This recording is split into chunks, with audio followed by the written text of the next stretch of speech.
I never thought I'd be sitting here typing this out like some twisted confession. My name is Tom, and I'm just a regular guy in my mid-30s. I've been married to Jessica for almost 10 years now. We met in college, fell in love with the kind of reckless abandon you only see in those rom-coms. At first, everything was perfect. We had our ups and downs, but who doesn't? We laughed, we fought, we built a life together. Or at least I thought we did. Things started to get rocky about a year ago. I noticed little changes in Jessica. She used to be this vibrant, bubbly person who would light up a room with her laughter, but slowly the sparkle faded. It wasn't just the usual stress of work or family matters. Something felt off. She became distant, glued to her phone, and I caught her in lies that seemed so unnecessary. If I asked her where she was, she'd say she was running errands, but her usual routine didn't add up. I'd come home to find her in a different outfit, inexplicably fresh, like she just stepped out of a salon. Then one night things took a darker turn.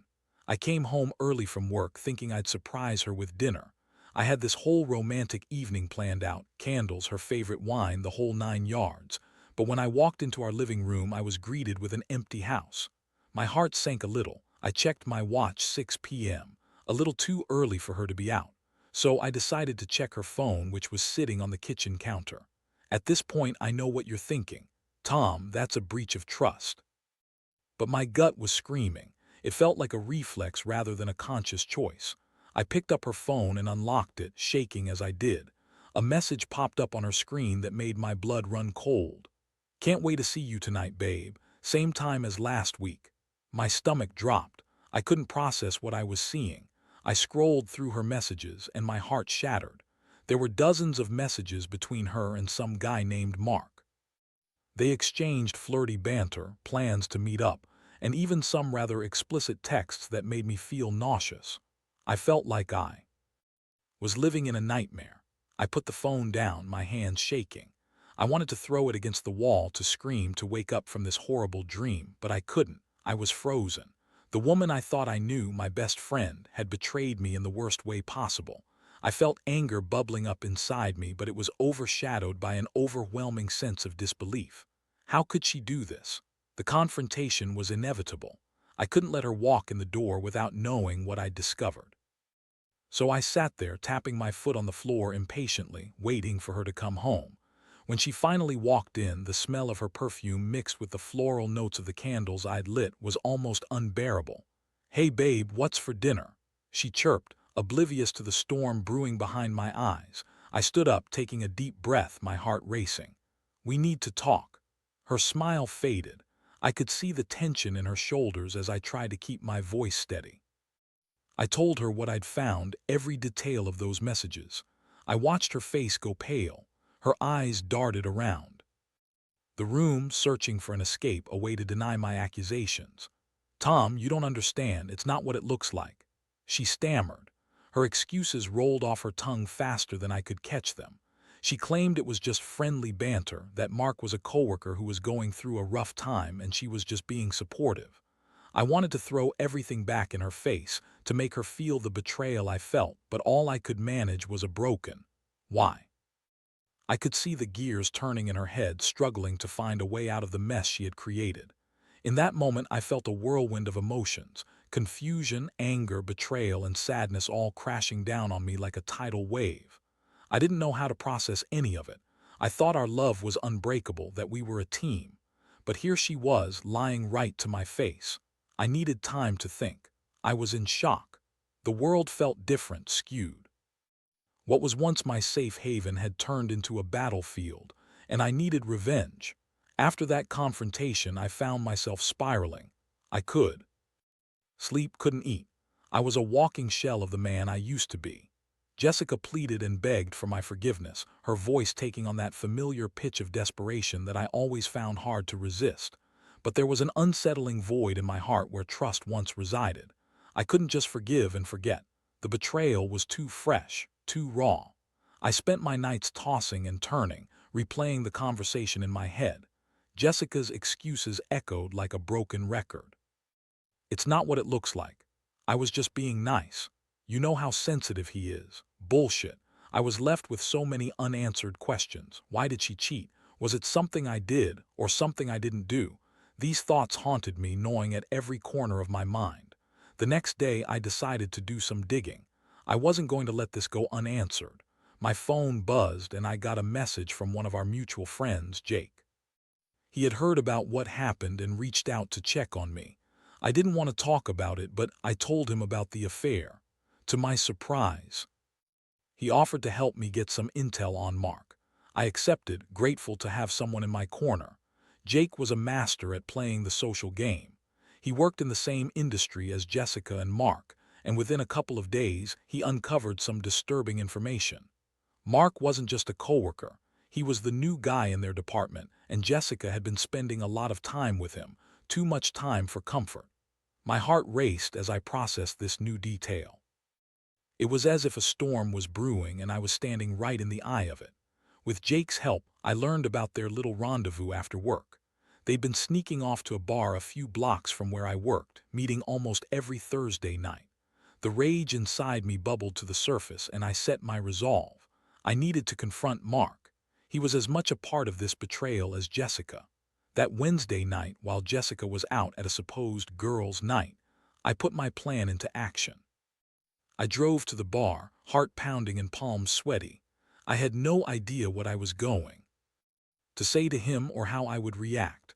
Would I be calm? Would I explode? I parked across the street and waited, watching the door as people came and went. Then there he was, Mark, tall and confident, flashing that stupid, cocky smile.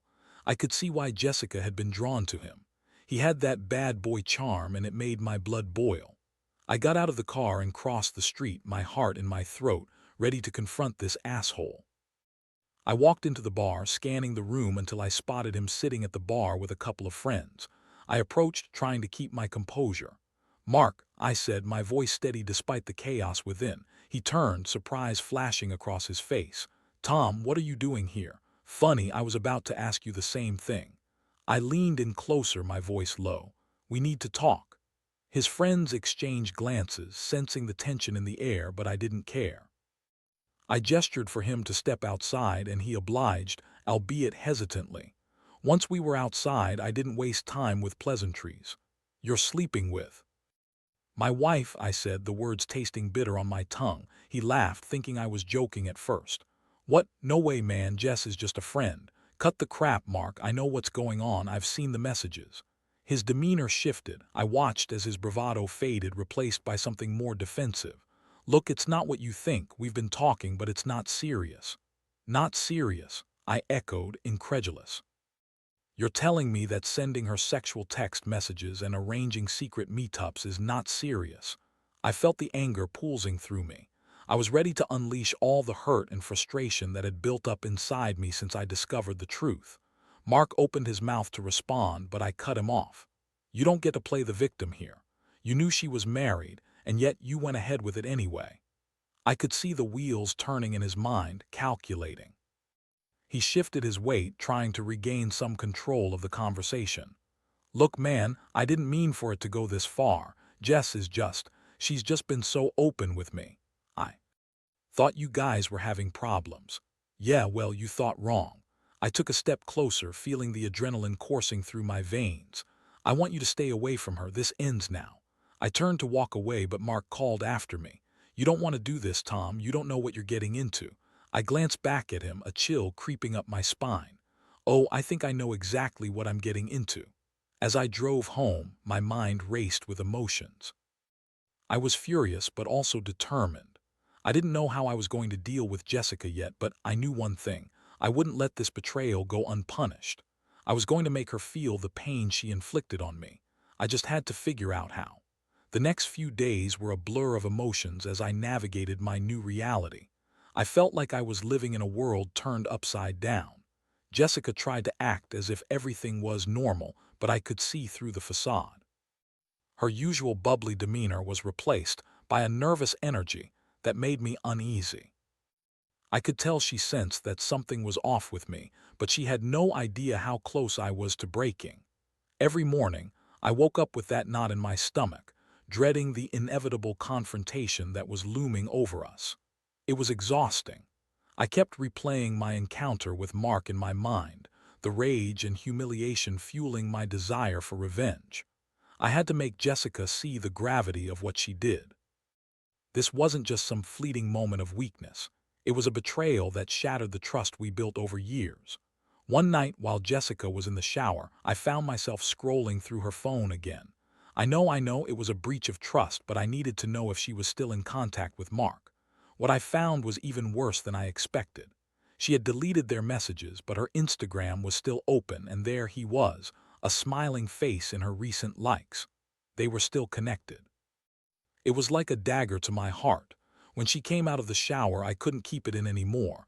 I had to confront her again. Jessica, we need to have a serious talk, I said, my voice trembling but firm. She narrowed her eyes, sensing the tension. What now, Tom? I saw Mark's name on your Instagram. Are you still talking to him? My heart raced as I awaited her response, desperate for a shred of truth. She scoffed, wrapping a towel tighter around herself. Of course I'm not. I blocked him after you found out. You know this. Her defensive tone set off alarms in my mind. Liar, I shouted, the anger bubbling over. You're still connected on social media. I saw it. What else are you hiding? She rolled her eyes, her irritation growing. You're being ridiculous. It's not a big deal. I didn't want to cause any more drama. That's rich, considering you're the one who started this whole mess, I shot back. You think you can just sweep everything under the rug? You think I'm just going to forget? Her face turned red as she crossed her arms. I'm sorry, I messed up. Can we please just move past this? Move past this, I echoed incredulously. You want me to just forget you? Eat it on me? You don't get to dictate how this works, Jessica. This isn't just about you. We stood there, both of us breathing heavily, the silence thick with unspoken words. I could see the fear in her eyes, but it was matched with a stubbornness I didn't expect. What do you want from me, Tom? She finally asked, her voice wavering. I want you to understand the gravity of what you've done. I want you to feel the pain I'm feeling. But more than that, I want you to be honest with me. No more lies. That seemed to hit her hard. Tears welled up in her eyes as she began to realize just how serious I was.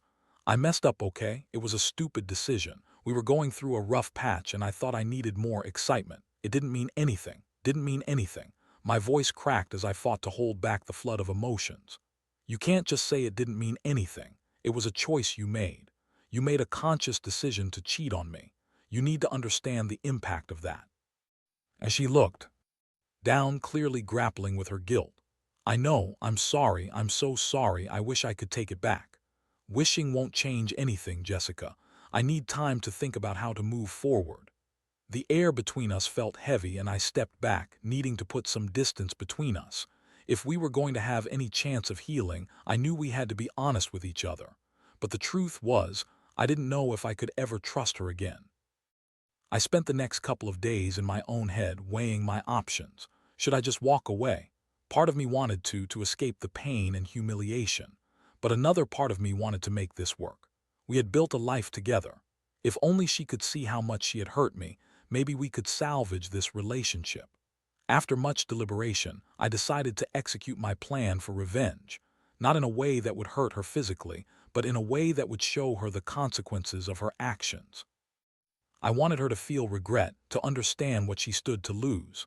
I started by reaching out to close friend Sarah, who had always been supportive of me. I confided in her about everything that had happened. To my surprise, she offered to help me. Why don't you let me take you out? Let's have a little fun, nothing too serious. We both know Jessica messed up, and you deserve to feel wanted, Tom. The idea felt liberating and terrifying at the same time. I knew I shouldn't be pursuing anything while I was still married, but it was a distraction I desperately needed. If Jessica wanted to play with fire, then maybe it was time for me to light a flame of my own. That weekend, we went out. Sarah was lively and easy to talk to, and I found myself smiling and laughing for the first time in weeks. It felt good to be out, to enjoy life again. I needed to remind myself that I was worth something, that I could still be desirable. As the night progressed, I felt a sense of empowerment wash over me, and I realized that I didn't just want revenge. I wanted to reclaim my life. Whether or not I could ever forgive Jessica, I owed it to myself to explore what happiness felt like again. In the back of my mind, though, I knew this was a temporary escape. No matter how much I tried to distract myself, I couldn't ignore the reality that awaited me at home. But for that night, I allowed myself to feel free. Little did I know, the choices I was making were only going to complicate things further. My heart was still a battlefield, and the war was far from over. The following weeks were a whirlwind of conflicting emotions. I found myself caught in a game of juggling my feelings for Jessica and exploring the newfound attention I received from Sarah. It was strange and exhilarating to be desired again, even if it was just in a friendly, flirty way. But I knew it was also a dangerous game. I was still legally married, and part of me felt like I was sinking into a dark place. Jessica, on the other hand, was clearly struggling to cope with the fallout from her betrayal. She tried everything to win me back, cooking dinner, leaving sweet notes around the house, even planning a romantic getaway. But every time she touched me or smiled, I felt that familiar twinge of anger and betrayal. I couldn't help but think of Mark, of their secret meetings, and of the explicit messages she had sent. It was suffocating. One evening I came home after another dinner with Sarah. We had gone to a great new Italian place and I had enjoyed myself. But when I stepped into my house, I was met with an uncomfortable silence. Jessica was sitting on the couch, her eyes red from crying. She had clearly been waiting for me. "Tom, can we talk?" she asked, her voice shaky. "Isn't that what we've been doing?" I replied, frustration bubbling beneath the surface. "What more do you want me to say? I need you to understand how sorry I am. I never meant to hurt you. I was feeling lost and I made a horrible mistake, but I want to fix this. I want to be with you," she said, her eyes pleading. I felt a mix of anger and sorrow. How could she say that? How could she act as if everything could just be put back together? How can I believe you? You've broken my trust, Jessica, I replied, my voice colder than I intended. You can't just ask me to forgive you. It doesn't work that way. I know it's not that simple, but we've built something amazing together. It wasn't just a fling for me. It was a moment of weakness. I love you. Her desperation was palpable, but it only made me feel more distant. You love me, I scoffed, incredulous. If you loved me, you wouldn't have cheated. Love isn't just a word to throw around when things get tough. Her shoulders slumped, and for the first time I saw the true depth of her regret. I know I messed up. I've been trying to get my head around this too. I never thought I'd hurt you like this, Tom. I don't know what to say, I said, turning away from her. I'm not sure if I can ever trust you again. You've shattered everything. That's why I'm asking for a chance.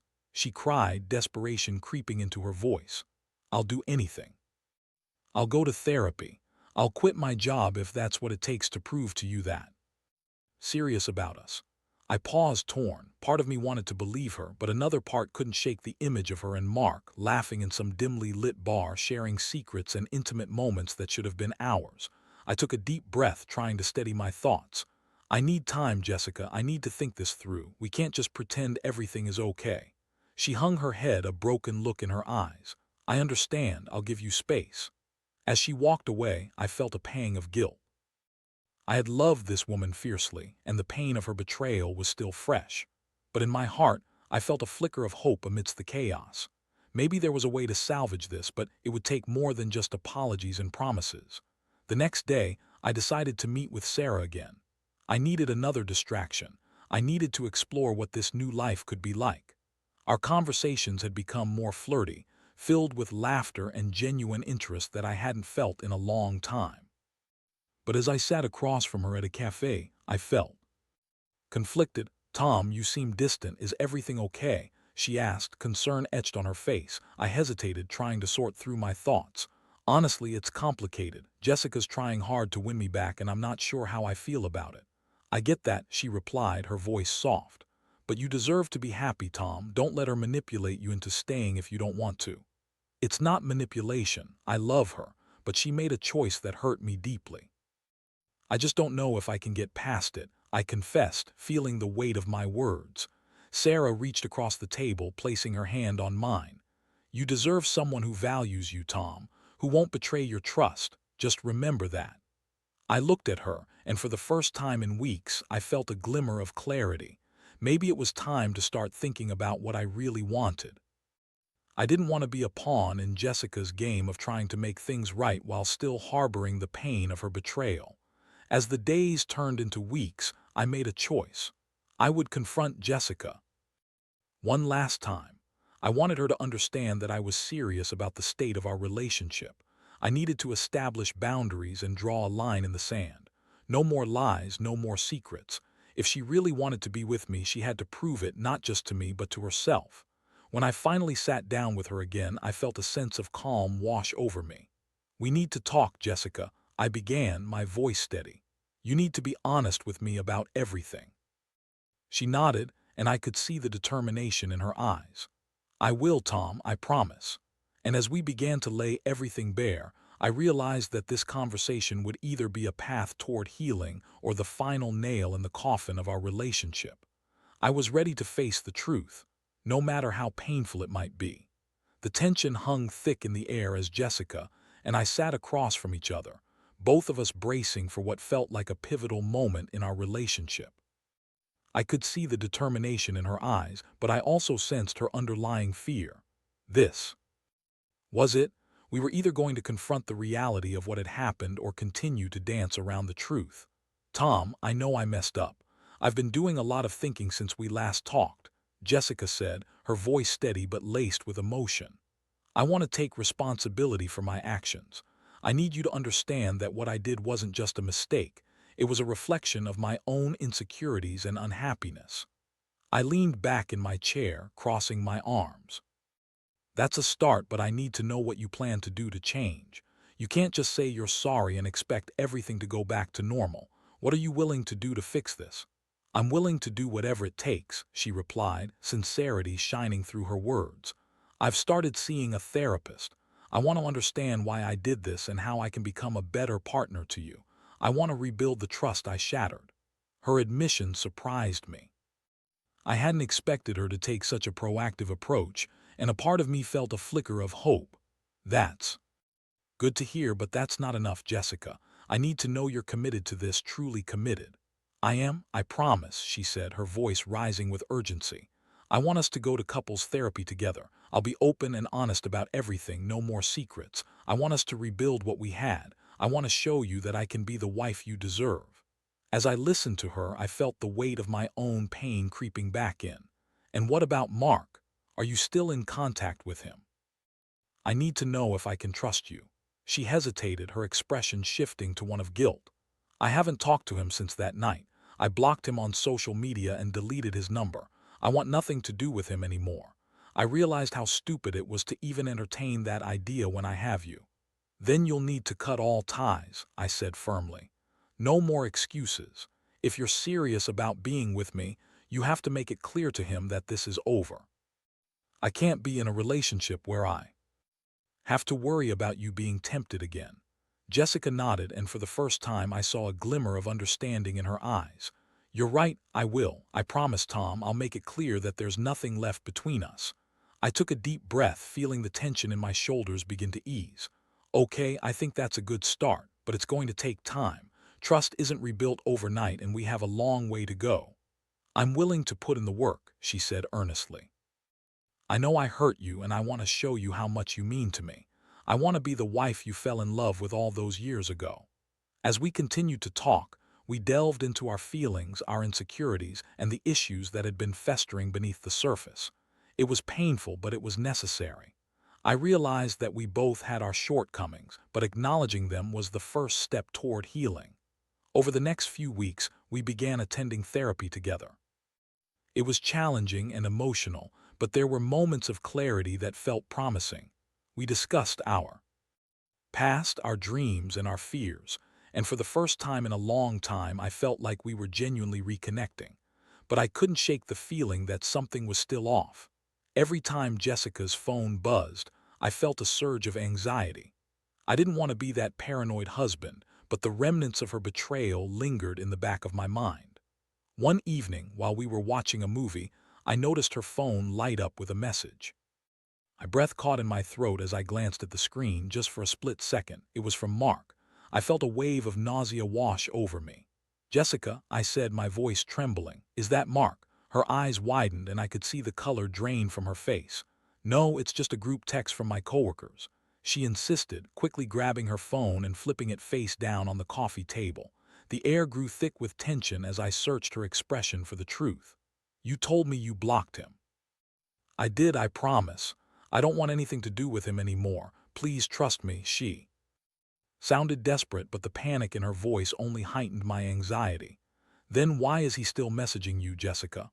I pressed, feeling the anger boiling beneath the surface. It's not like that, I swear, she said, her voice breaking. It's just a group chat. It's nothing that concerns him, I promise. I was at a crossroads. I could either choose to believe her or let the fear consume me. But the doubt was creeping in, and I realized that despite our efforts to rebuild, I might not be able to fully trust her again. I need to know what's going on, I said, my voice firm but quiet. If you want this to work, you have to be completely honest with me. She nodded, tears welling up in her eyes. I will, I promise, I'll handle it. Just trust me, Tom. It was a delicate dance between trust and skepticism. I wanted to believe her, but the fear of being betrayed again was a heavy burden. I knew this journey wasn't going to be easy, but if we were going to rebuild our marriage, we both had to be fully committed to making it work. As the weeks passed, I started to feel the heaviness in my heart shift slightly. We were making progress, but the road was still fraught with uncertainty. I knew that forgiveness was a process, and while I was willing to try, I had to be honest with myself about whether I could truly move forward from the betrayal. Then came the day when everything changed. Jessica received a call while we were out for coffee, and I glanced at her face as she answered. Her expression shifted from confusion to anger as she listened. When she hung up, her hands trembled, and I could see the panic in her eyes. Tom, we need to talk. It was Mark, she said, her voice shaking. The moment I had feared was finally here. I felt the ground beneath me giving way as my stomach dropped. What did he want? He said he wants to meet up to talk about things, she replied, her voice barely above a whisper. He said he wants closure. I felt the anger surge through me, a tidal wave of betrayal crashing over the work we had done. Closure, after what he did. This isn't some movie, Jessica. He doesn't get to waltz back into your life after cheating on me. I know, she cried, her eyes pleading. But I don't want to go back to him. I just don't know how to handle it. I'll tell him I want nothing to do with him, but please don't make me choose. I stared at her, feeling my heart race. This was a moment of truth, and in that instant I had to decide whether I was willing to trust her again or let the betrayal consume me. I took a deep breath, feeling the weight of the decision pressing down on me. Jessica, I need you to decide. Do you want to rebuild our marriage or do you want to see him again? Her answer would determine the course of our relationship. It was time to confront the reality of our situation. The tension in the room was palpable, and I could feel the weight of Jessica's indecision hanging in the air. I wasn't ready to let this go, not now when we had come so far. My heart raced as I waited for her to respond, the silence stretching on painfully. After what felt like an eternity, Jessica took a deep breath, her eyes filled with tears. I want you, Tom. I don't want anything to do with Mark. I want to prove to you that I can be the wife you deserve. I'm done with him. I meant it when I said I wanted to work on our marriage. I felt a mix of relief and frustration flood through me. You have to understand, Jessica, this is a process. I can't just forget what happened. I need to see you take a stand. If you want to cut ties with him, you have to mean it. She nodded, visibly steeling herself. I will. I'll call him and tell him that it's over, that I'm done, I promise. Right now, I added, my voice firm. I want to hear you say it. Let him know that there's no chance of you two ever getting back together. She grabbed her phone, her hands trembling slightly. I watched her scroll through her contacts, and my heart raced as she found Mark's number. Jessica took a deep breath, and I could see the determination flickering in her eyes. Okay, I'm calling him, she said, her voice steady despite the tension radiating between us. I could hear the faint ring on the other end, and I felt my stomach churn with anxiety. Hey, Mark, she said when he picked up. I need to talk to you. I could hear the tension in her voice as she continued. This isn't easy for me to say, but we need to end things for good.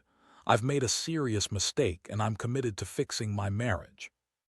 Tom and I are working through things, and I need you to respect that.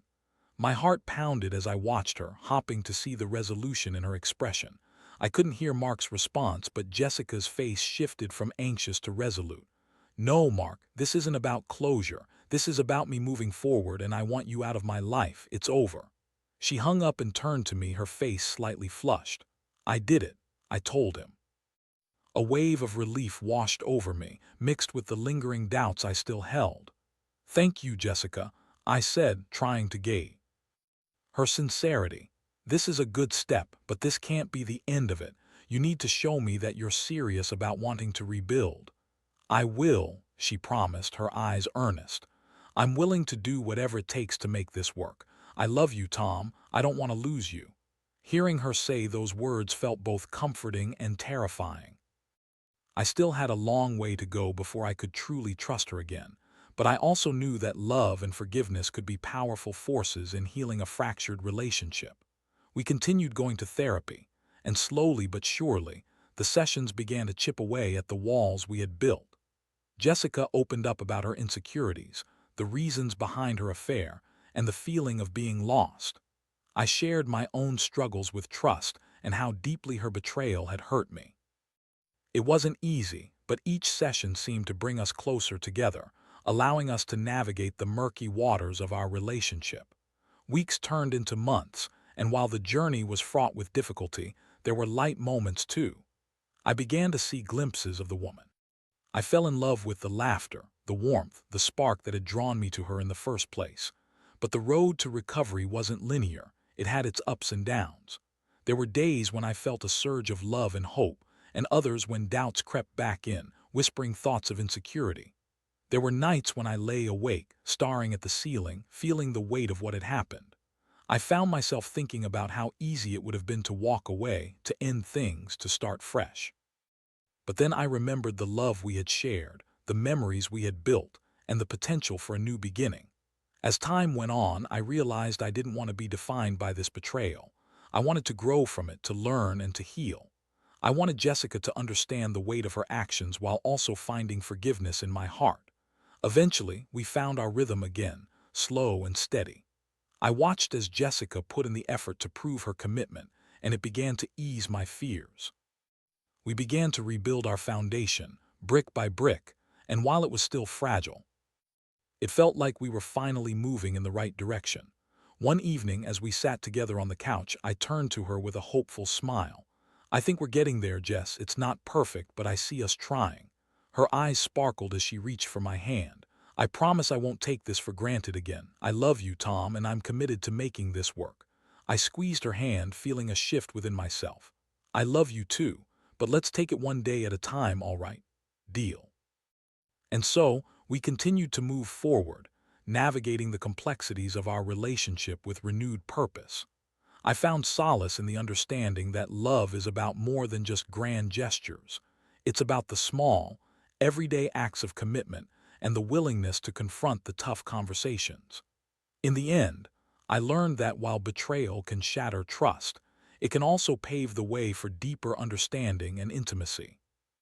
It's a hard lesson, but one that taught me the value of open communication, accountability, and the resilience of love.